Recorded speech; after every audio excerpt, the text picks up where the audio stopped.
சனாதனத்தை ஒழிப்போன்னு சொல்கிறாரு உதயநிதி.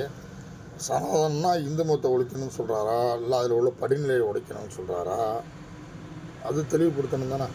கேட்டால் கடைசியில் கம்பு சுற்றுவாங்க. நாங்கள் உள்ள ஏற்றத்தாழ்வோ அதில் உள்ள ஜாதியை தான் ஒழிக்கிறோம் அப்படிம்பாங்க.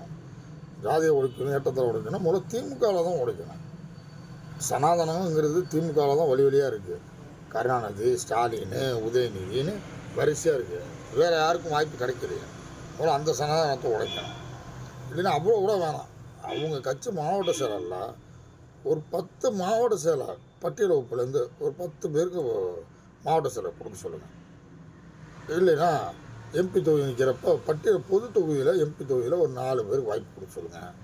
எம்எல்ஏ தொகுதியிலேருந்து ஒரு 10 பேருக்கு பொது தொகுதியில் ஒரு பட்டியல் வகுப்பை சேர்ந்து ஒரு 10 பேருக்கு வாய்ப்பு கொடுக்க சொல்லுங்கள். கொடுத்துட்டு நீங்கள் சனாதனத்தை ஒழிக்கிறத பற்றிலாம் பேசலாம்.